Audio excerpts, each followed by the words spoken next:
Do you want the music? We can play the music. It's up to you. Let's play the music.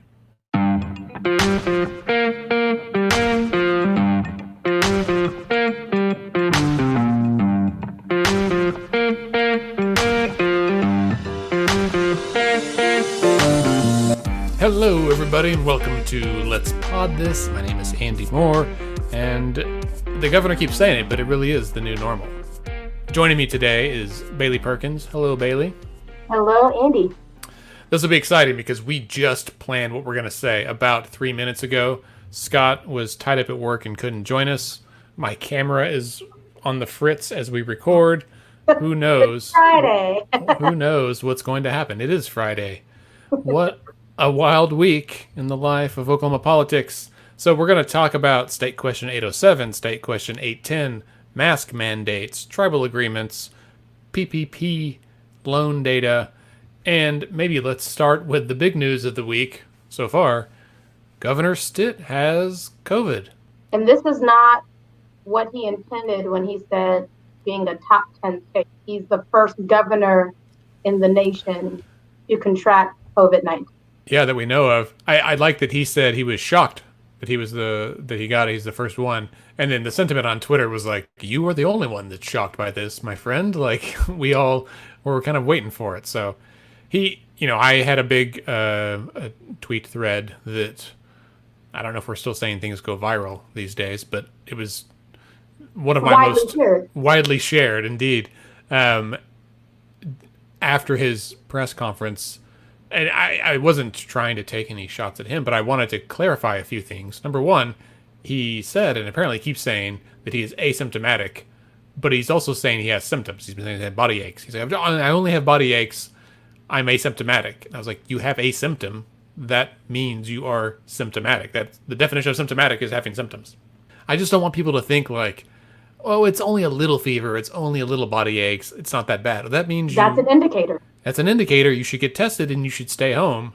You should go get tested and then you should quarantine, regardless of COVID. Like, even if it's 5 years from now, we get this all wrapped up, we're all vaccinated, and you have body aches and a fever and you kind of feel crummy, stay home, right? You've got a cold or the flu. That's how we stop the spread of any of these diseases, regardless.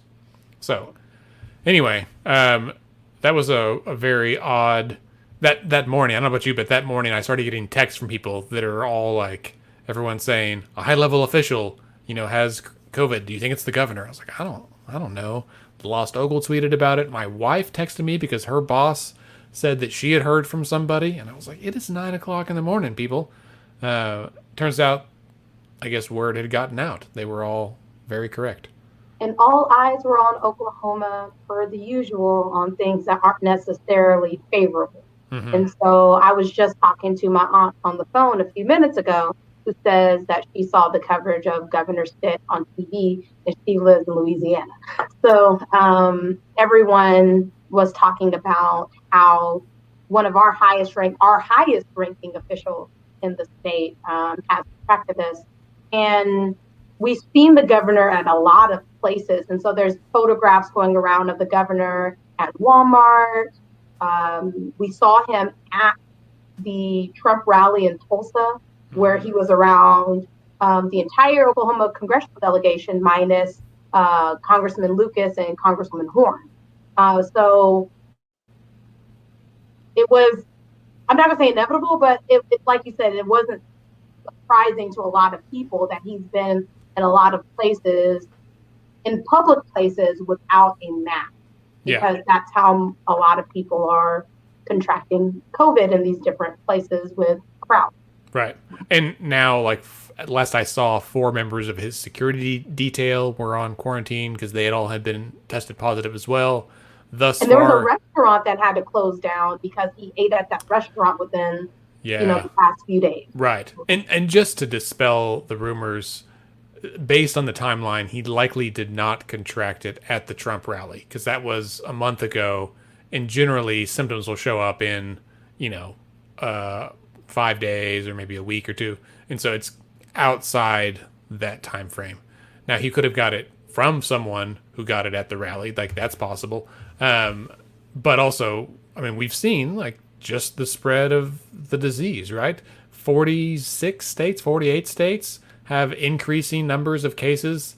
And this is all directly related to first Memorial Day weekend, right? There's a big, 2 weeks after that, we saw an increase, and that increase just kept going. Yeah. And then really, 4th of July was, roughly 2 weeks ago today, right? And so we've seen all these cases that were likely from, parties, right? Barbecues, people had the day off, they went to the bar, they hung out with friends.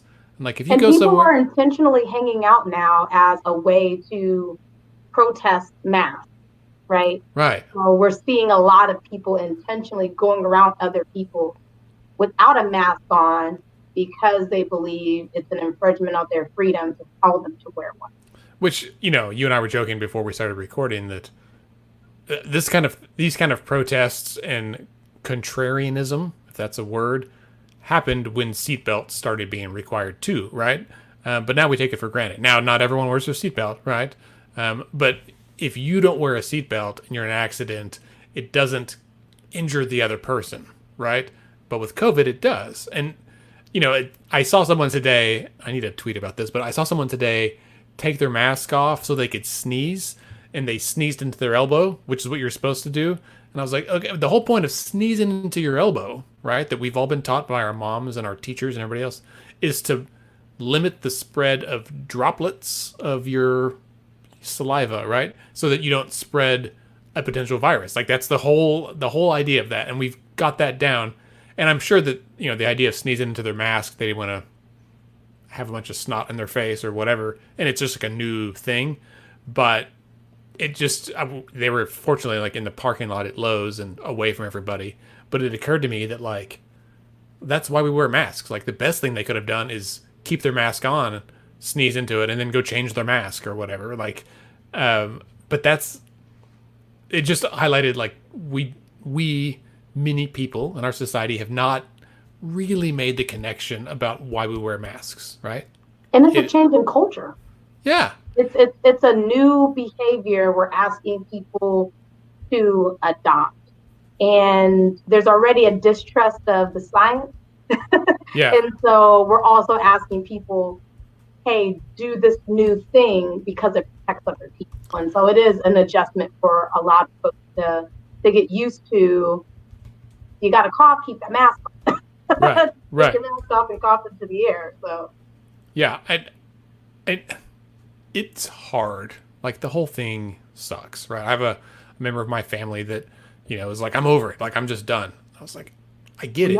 But I have not seen my friends. I see you and Scott on the computer screen weekly, and it is the highlight of my week, except for my baby. I see her every day. She's wonderful. But, like, aside from that, I haven't seen Scott in person in months because he's a physician. He's around people all the time. Like, that's crazy. I was like, I love you, but I'm not going to hang out with you right now on the chance that he's a carrier, right? Like, I have one friend, and we've hung out twice, and we sat on my porch, which is about 10 feet wide, and we wore masks and just sat on opposite ends of the porch, right? And it's outdoors, and there's a good breeze, and that's literally it, right? Like, I mean, I see my mother-in-law because she watches my baby, and she lives 2 blocks away and doesn't work outside the home right now. And so and I'm very fortunate in that. Like, not everyone has that chance, right? And I'm thinking now, I had a meeting this week, but we all stood in our campaign offices about 10 feet apart and wore masks to talk about it and to have the meeting. But, we really try to stay away. And it is hard, but this is what we got to do it. Especially if we want to get back to being able to congregate and be in public spaces and do things in a communal way. We have to do these uncomfortable and difficult things, even if it's just for a few weeks, so that we can get back to the things that we love and enjoy. Right. Yeah. I mean, we'll get there, right? And in fact, we saw some good news this week. The Moderna, who's one of the companies working on a vaccine, there's like 19 companies working on vaccines, but Moderna Right. The results from their initial trials are really positive, and so they are cleared to move to the next trial. So the next trial, it's like the first one had like 30 people, and this one has 10,000 people. So this is a much bigger step. Yeah. And the first trial went well. There was like no negative. I mean, people had soreness at the injection site, which is you got stabbed with a needle, like that's normal.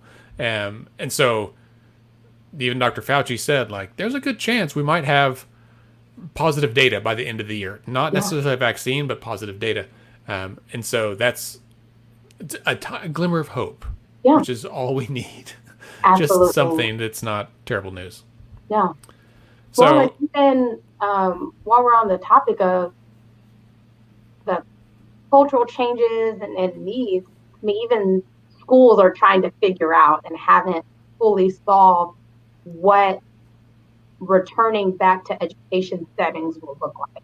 Yeah. There's some that will do virtual learning models. There's some that'll do blended models. Some are pushing for kids to go back to school completely.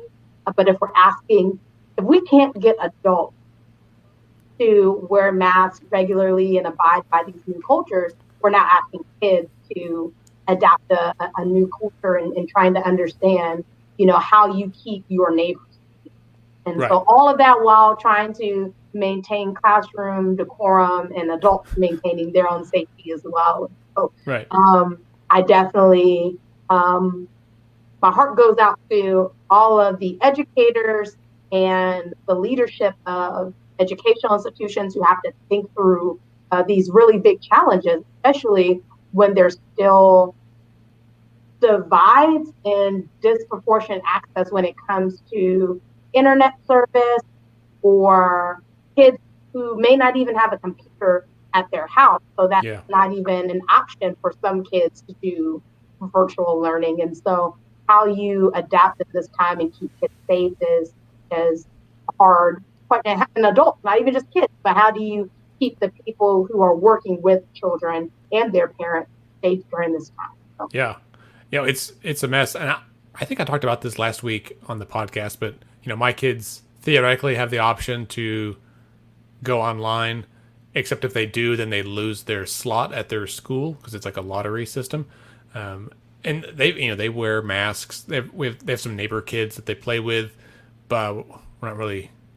I think their parents have been going into work and maybe working in healthcare, and so talking to their mom and trying to we want them to play because they want to play, but how can we do it in a way that minimizes risk to everybody, right?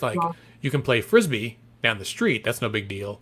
But if you want to play in the same yard, you got to wear masks. And so we've kind of set up rules like that, and they get it. I mean, my kids are 6 and 8, and they get it.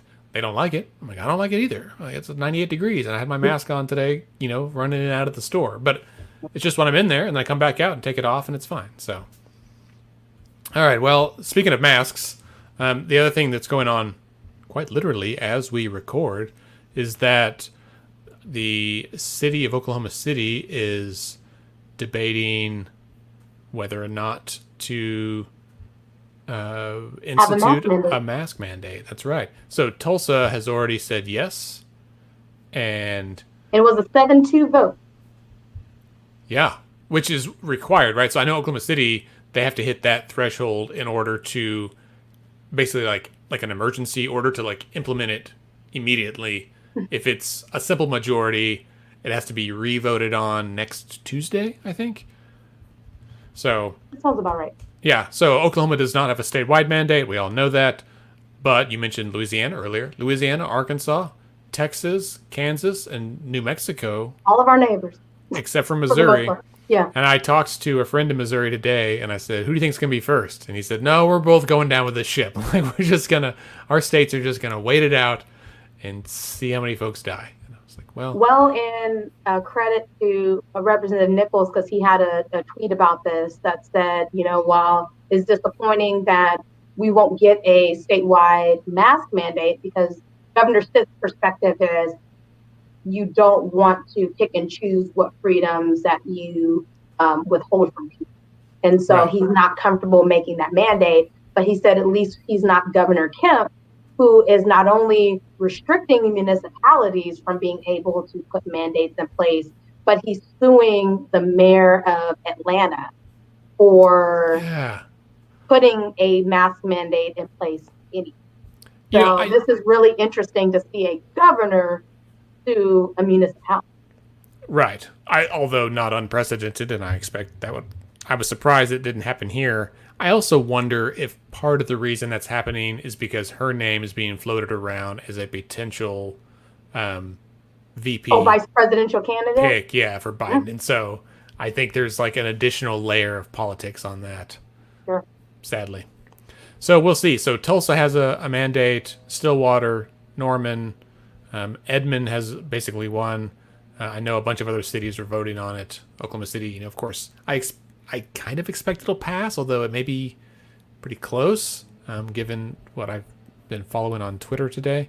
Yesterday they had it was a 4.5-hour meeting where the Oklahoma City Council and the mayor met with Oklahoma City County Health Department experts, doctors, and public health professionals to talk through the implications of COVID right now, what they need to know about a mask mandate, and anything that they needed to inform their vote for today. So that was an interesting dialogue, and I believe it's still on KOCO's live recording and several other places that people can watch it online.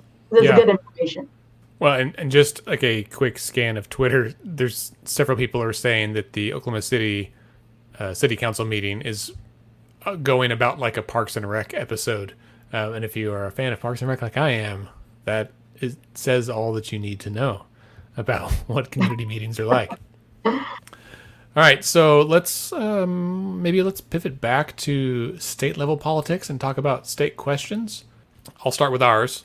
As you may have seen, listeners, we formally withdrew State Question 810 from the, not contingent, but withdrew it from the process earlier this week.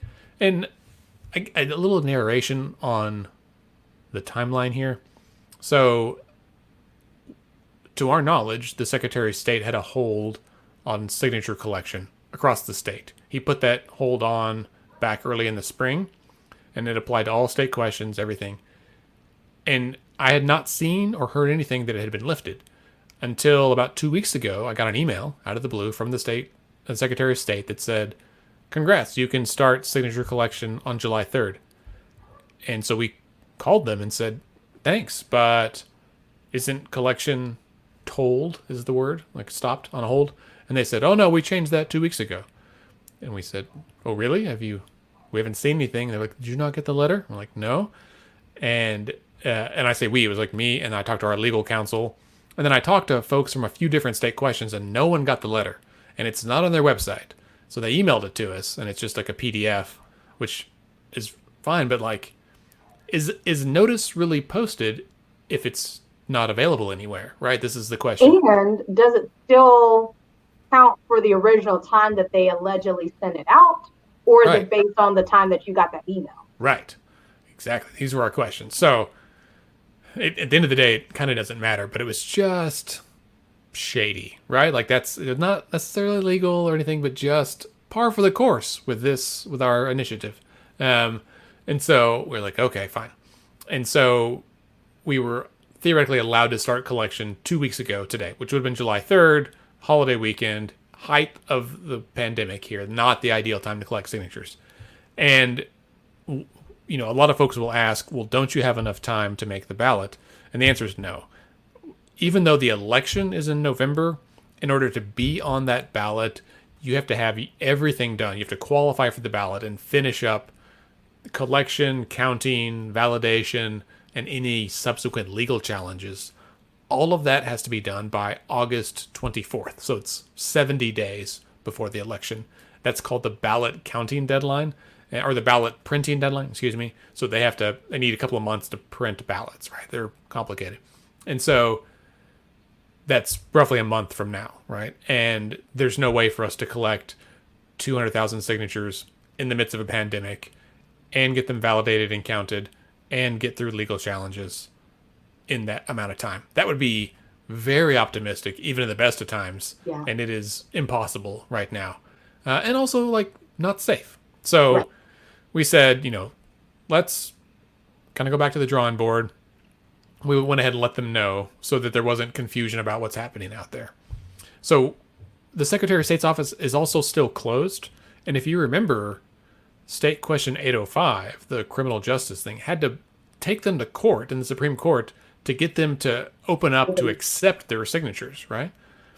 And so I guess they accepted them. I saw that they got them counted, and so they're on to the next step. They will likely be on the ballot this year.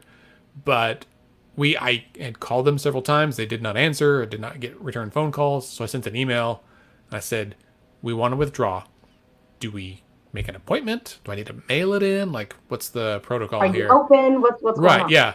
And they said, email it to us and then also mail it and we'll count it. So that was on Tuesday of this week. That was on the 14th. I was like, okay, so I sent it on Tuesday. And then Wednesday or Thursday, I was poking around on the internet and I noticed that State Question 807, which is another ballot initiative that had filed around the end of the year, and it's an adult use marijuana. So basically, marijuana legalization for adults with a bunch of criminal justice components to it. And one of the main petitioners on this is Ryan Kiesel, who's the executive director of the ACLU of Oklahoma. And so Ryan filed a motion with the state Supreme Court because they are about to start signature collection. They're not quite there, but they're coming up on it in a matter of days. And so they filed a motion, I guess.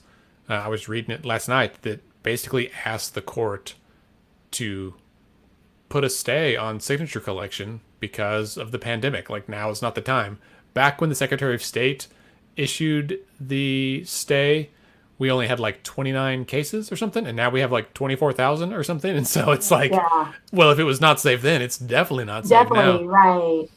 There's an interesting component in their motion. It says, like, dear court, there's like three things. One, would you please put a stay on signature collection?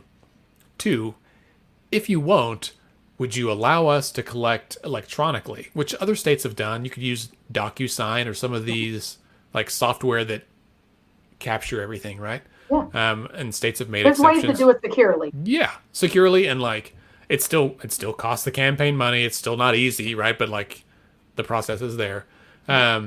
So because you got to get people's email address in the first place, like that's tedious. And when you need 200,000 of them, it's a lot of work. So that was like, please stop it. If not, could you let us collect electronically?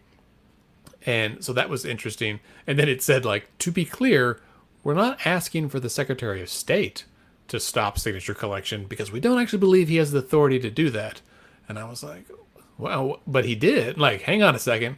Like, that's a whole different ballgame. And I didn't even consider that months ago when this whole thing started because it didn't affect us then and it doesn't right now. But I was just like, this is going to be interesting. So it looks like who would have the authority then? the court, right? Okay. The governor could, because I think the way I need to go back and look, but the Secretary of State like issued an executive order, but he doesn't have that authority, right? And the governor arguably only had the authority under CHIPA, but that is not in effect anymore because that CHIPA allowed him to suspend any statute, but that's not the case right now. And I don't know what the rules are for gubernatorial executive orders normally.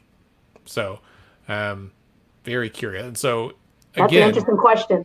Yeah. Well, and it's, again, like we've talked about this issue several times in the last few months. So many of these things are involving 2 or 3 branches of government, like on the same issue. And I feel like we're just getting a master class in the separation of powers and understanding the role of the courts and the role of the executive branch and the role of the legislature and how they can work together, to make things happen or to stop one another if necessary. It's all very interesting. So and it's coming about because we have a governor who is a novice when it comes to experience in being an elected official. And so this is truly an interesting time in American governance, Oklahoma governance, to teach us about how our processes really work and where the boundaries are, where the line. Right. Yeah, I think, Oklahoma voters love someone who's not a career politician, but also we need someone who's like knows a little bit, but not too much, right? Like, because otherwise, both extremes of that continuum cause problems. So, because we didn't have this much tension in the way that it is in the previous administration when it was Republican controlled of all three branches. Right, and so this is a really fascinating phenomenon. Yeah, because Governor Fallon had been a state official. She'd been in Congress, like she'd been around. She kind of knew what's up. Yeah, it's all very fascinating to kind of see how it happens. Yeah.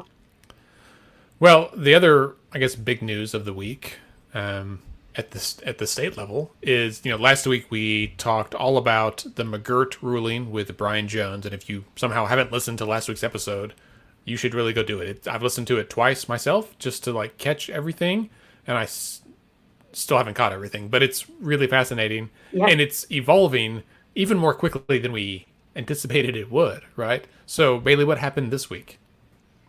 So, the Creek Nation, well, initially, the Attorney General released a press release stating that the 5 tribes, which are known as the Chickasaw tribe, the Cherokee Nation, the Creek Nation, Choctaw Nation, and Seminole.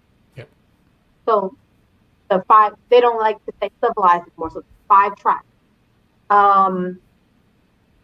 agreed with the Attorney General on what the civil aspect of the McGirt ruling would be for the tribes and how they intersect with the state of Oklahoma and civil jurisdiction.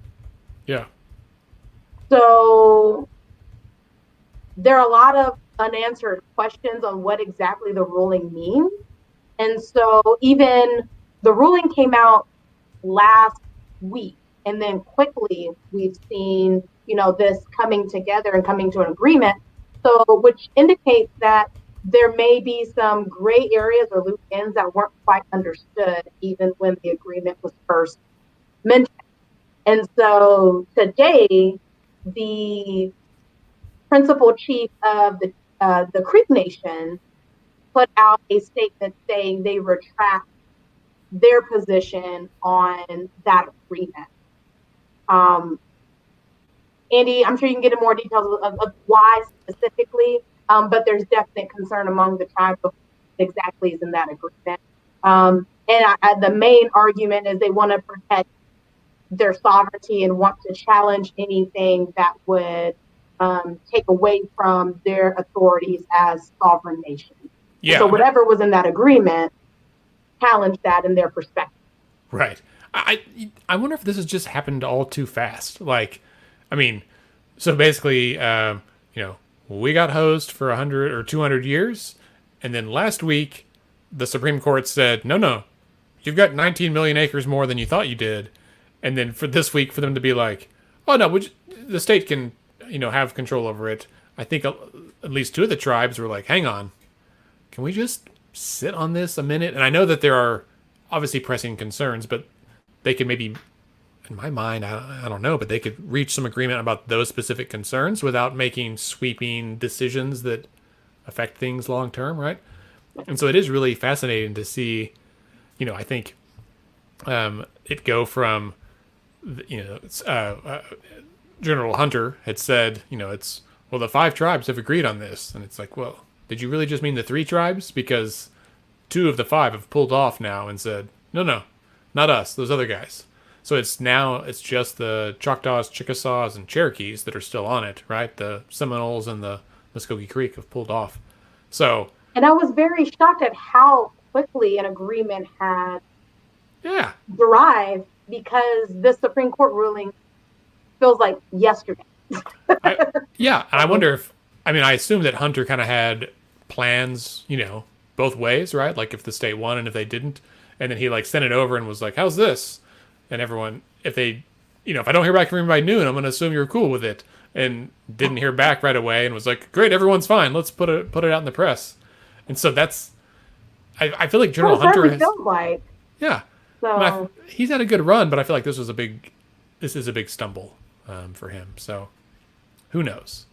Who knows? So well, I think if our listeners will go back to the previous episode, this is a very complex issue that will take a lot of thinking through from the two parties involved, meaning the sovereign tribal nations and the state of Oklahoma, right? right. And so it's going to take some time to think through all the nuances and details necessary to ensure that the sovereignty of tribal nations are being respected, but also the needs of Oklahoma are being met. And so clearly that wasn't met with how swiftly the Muskogee Creek chief said, no, we're retracting.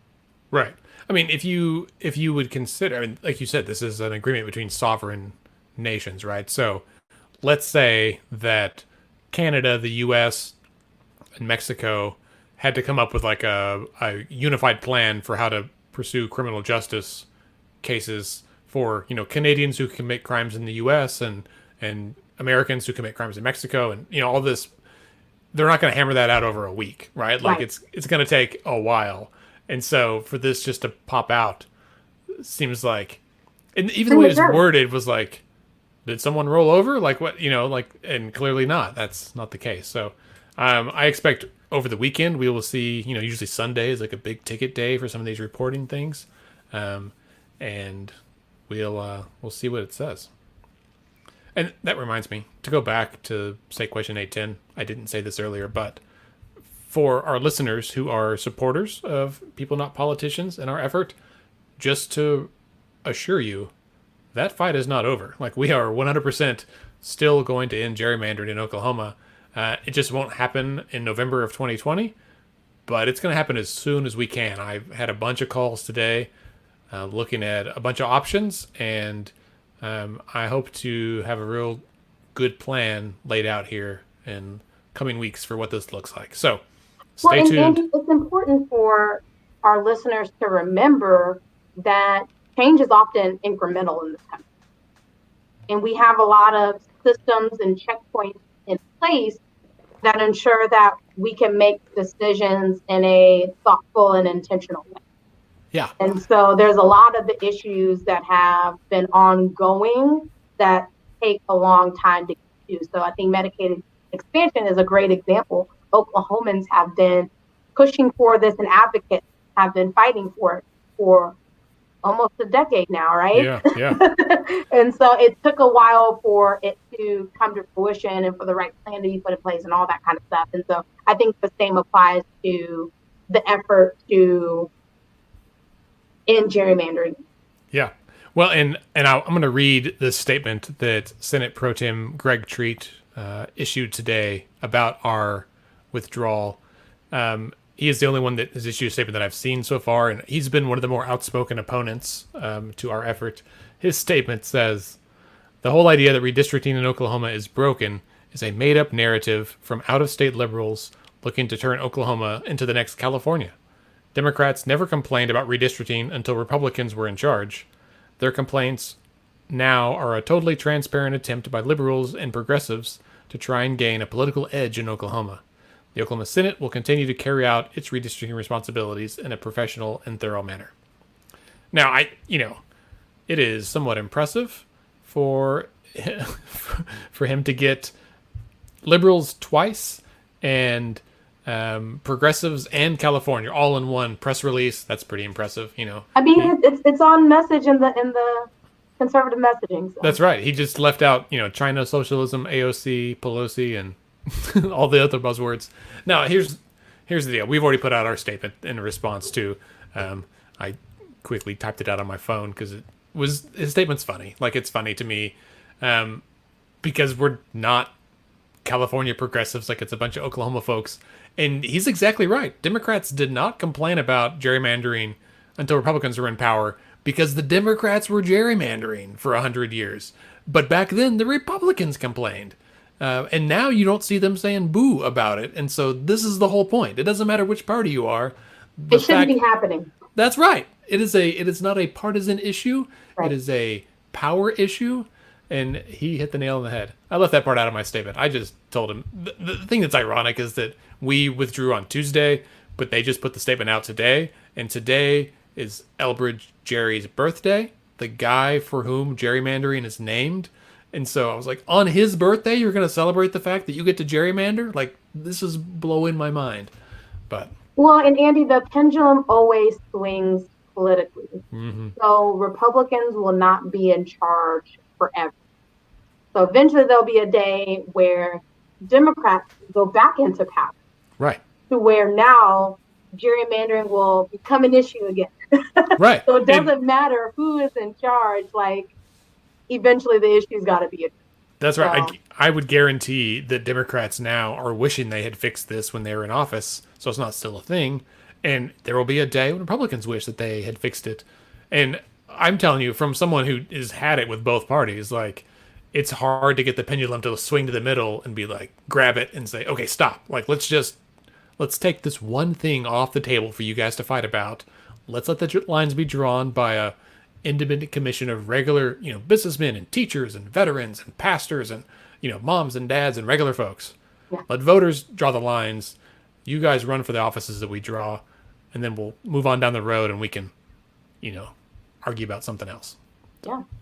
Anyway, that's my soapbox. I'm not going to get off. I'm going to stay on it until we get this passed. So I'll just say that now.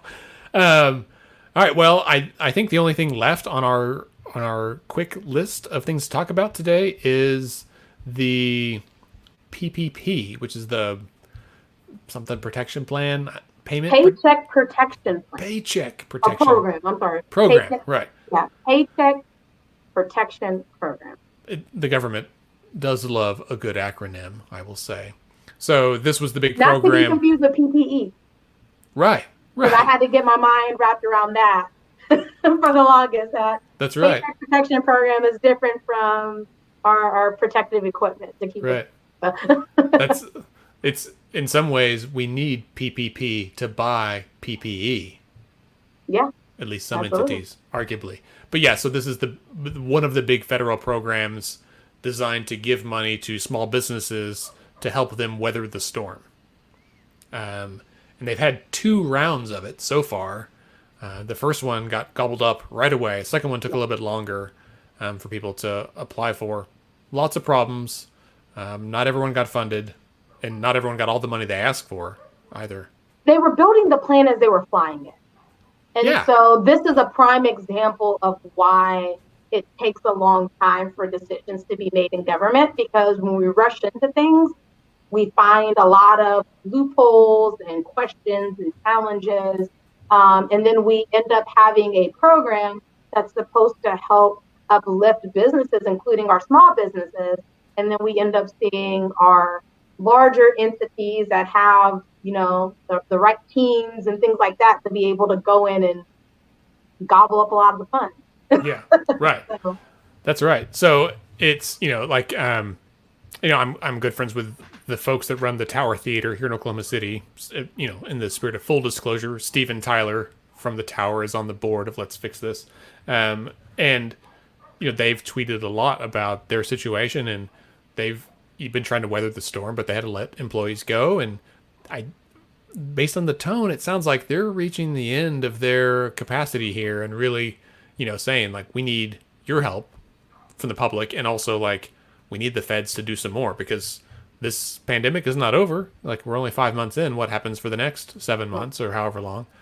Well, then, Andy, to the point of Tower Theater, they're unique because they're a business that relies on crowds. They rely on people to rent their venue or to have concerts and do things in large settings that doesn't allow them to bring in revenue in a different way because of the nature of this pandemic.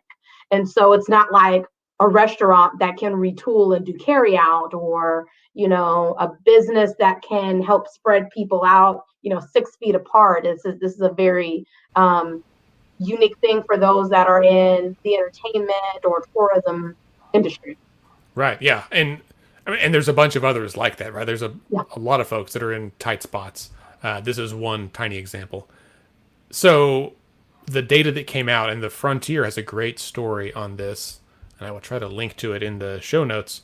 But basically, there was a data request for who got funded, and they released a kind of aggregated data, and it And it's of was the companies that received more than 150,000 in loan or grant through. right. And it doesn't necessarily say like the exact dollar figure. They did it like in kind of chunks. So people who got, between 150 and 350,000, and who got, 500,000 or whatever. And it's tough because some people got multiple loans, so you have to find them all and add them all up and figure it out. Somewhat famously, OCPA, the Oklahoma Council of Public Affairs, which is they often advocate for no taxes or for lower taxes, and they accepted a pretty hefty taxpayer-funded, bailout here. That irony is not lost on me. And so the Frontier really kind of dug into that, and I think a lot of the people that got funded were not necessarily the entities that people expected, right? Like we saw a lot of churches that got big bailouts. We saw groups like OCPA that got big bailouts. And then we've seen stories from a lot of smaller groups that have said, they did not get all the money they requested. Well, and then thousands have sadly had to let employees go despite having PPP funds. The sad part is that this is what the program was geared for. There were more than 64,000 businesses in Oklahoma that, according to this article and the Frontier, that received PPP. And so, billions of dollars coming into the state, but we still have to lay people off because the economy still is in this downturn. And it's hard for businesses to stay afloat.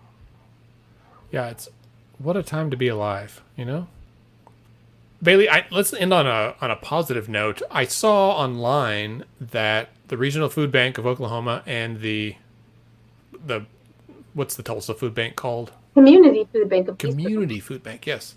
That they were at the Oklahoma Employment Security Commission, the unemployment big events that they've been hosting in Oklahoma City and Tulsa, trying to help folks that are having issues filing for unemployment.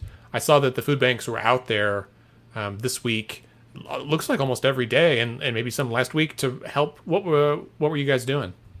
Yes, so it's been a very unique time for Oklahoma food banks as well, because we've had to figure out how we adjust to be able to maintain our operations, because we rely heavily on volunteer support, especially in our volunteer center for compiling boxes and putting the food together that we then distribute to families in need across the state. And so many of the staff who work with Regional Food Bank of Oklahoma and Community Food Bank of Eastern Oklahoma took time away from what they normally do on a day-to-day to help at the distributions, to help get emergency food boxes to families, but also share information about how they can sign up for programs that they may be eligible for, but they didn't know. And so I know the Regional Food Bank served about over 2,700 folks, so about 779 families and that was just in the Oklahoma City. And so I was out there on last Thursday from 9 a.m. to 1. And I mean, we saw lines of cars coming in of people needing that assistance, because we have a lot of Oklahomans who have been waiting for months for their unemployment check. And as we talked about in a previous episode of Let's Pod This, OESC doesn't have the resources and the manpower that it needs for a time like this. And so they're doing the best that they can to serve as many Oklahomans as possible, because there's a layer of challenges that are keeping people from being able to get the assistance that they need. So we were excited to be able to help play a role in supporting families to make sure that they're not having to decide, do I buy something to eat this week or do I pay it with the little bit of funds that they may be saving. Yeah, that's really great. That's when I saw that you guys were out there, it made a lot of sense. And I from what I've heard, OESC's looking for partners like that. I know they even had some private businesses that were like, can we bring donuts or can we help out somehow? Which maybe it's an advertising hit. That's fine. Like, people need donuts or food too, right? Like, it's a lot of things. So they were there all day. There's some people who may have were number 455 in line. Yeah. Yeah. So that means they weren't going to be seen until about 4:00 or so. Yeah, it's gotten to be where in the mornings I wait for 11 o'clock to see the number of COVID cases we have, and then come 5 or 6 o'clock I look on Twitter to see the number of folks that were served by OESC that day, because they were averaging, I think, more than 500 people a day in Oklahoma City, and they've done the same or more in Tulsa, and they needed to add a couple more events, because that's how pressed many Oklahoma families are right now, because the need is so great with the economy still facing a downturn and businesses not being able to maintain employees. Yeah. Well, and their system, this is not OESC's fault, but their computer system is like a DOS based, like, terminal server deal. It is very antiquated. People have joked it's 40 years old, and like, I'll be 40 next year, and the software is 100% like that old. Yeah. And so just within the past 10 years, technology has changed. Yes. And you can only imagine dealing with decade-old software. Yeah, and there's a number of staff have been cut year after year.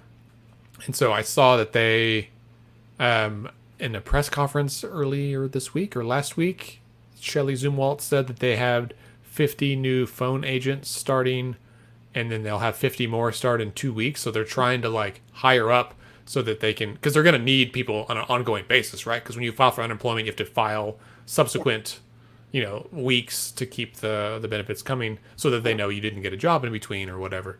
And so I think they're doing the best they can. So hats off to you guys, the food banks, for helping partner with that. I know that other groups have been trying to share resources for folks that are in need. Because, these are not bad people. No one asked to lose their job. This is the environment we're in, and It's all hands on deck. And that means everybody, right? So, well, and for our listeners, before we end, I'd love to add this call to action, because we've reached the end time for, I believe it was the CARES Act that added an additional $600, I believe it's per week, for unemployment benefits, so that families who are struggling during this time have the ability, because when you get unemployment, it's not your full 100% check. And so that additional supplement for the federal government was supposed to help families, but there are Oklahomans who still haven't received anything as of yet, including that extra $600. And so it's important for listeners who may be facing unemployment, who are seeing barriers, who see the benefits of families receiving that extra money, to contact their member of Congress and share your story, because the narrative is that people are making more on unemployment now, and that, people aren't doing responsible things with their monies, when the folks that I saw in line when I was giving out food boxes would tell you a completely different story. And so lawmakers have to hear what the needs are at this time. So definitely communicate with members of Congress, because they will come back to Congress to do business starting Monday. So they'll be there between Monday and at the end of July to negotiate and have conversations about what needs to go into the next coronavirus relief bill. And so they need to hear from you to know that families need more support. Yeah. Do you know if Congress is going to have their usual August recess this year? They will.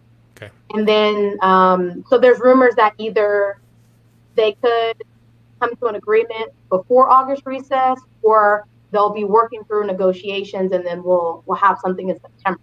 But if enough people put pressure, Congress could have something before August. But they will have it. I'll say this. I think I said this last week. I'll say it again. It's an election year, and if Congress is not voting to give people money, they are stupid, right? Like, people need the money. It's you're up for re-election, that's how you stimulate the economy. Yes, we need to spend money, and so if the government gives money for people to spend, it goes back into businesses, our economy. It boosts our tax base because there's just like this cyclical effect when people are struggling. Yeah. So it hurts the economy when people. That's right. Yeah, you don't want. I mean, we already have really high unemployment. You don't want folks that are unemployed and unable to buy food, right? Like we've been there before as a country. We don't want to be there again. Right. And I mean, I get that it sucks too, right? Like from what I saw, like we basically doubled the deficit like last month, like, and that's not ideal either. Like, I definitely worry about my kids and future generations and all of that. But you can't let people suffer right now. Yeah, I mean, it's not. Because that's not going to fix the deficit either. Right. That's exactly right. It's not going to get any better if you let people starve. That's not happening. So. And one clarification before we wrap up. I said August recess. That is not vacation for members of Congress.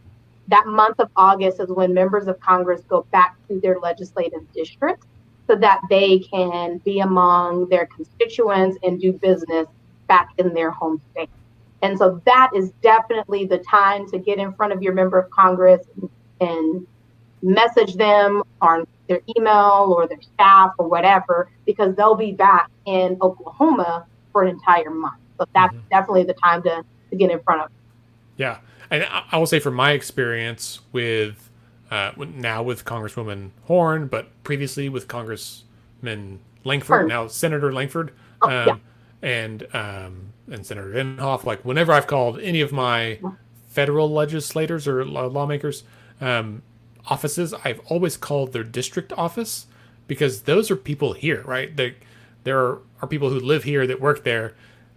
Not saying the DC office is bad, knowing that Bailey has worked in the DC office for a lawmaker, right? Like, but it's different, right? Like, I think we can agree on that. But they have staff specifically there to help Oklahomans in the district office. That's right. That's their whole job, is to be there to help and support you. That's right. I guess I'm saying, if you want to call your member of Congress, but you are nervous that your phone call is going to be dismissed by some Washington insider intern who's the nephew of someone else that's in Congress, okay, then call the district office, because that is people here who live here, who work here, who go to the same coffee shops as you, in the same restaurants, and they have like a more personal vested interest and connection to what's happening here in the state, and never has that been more important than right now.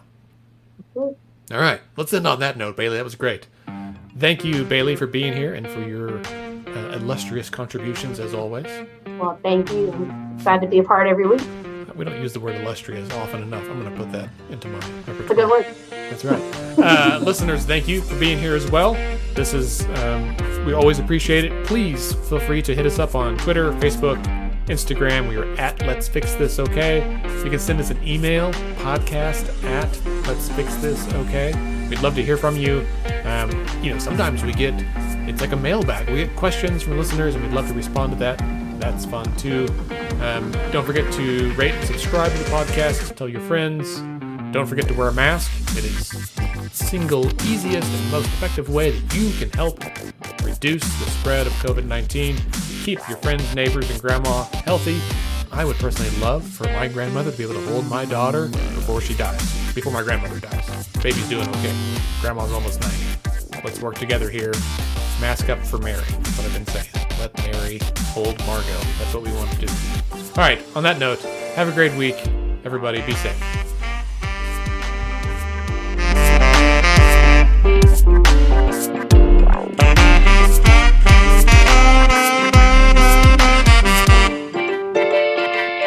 Right.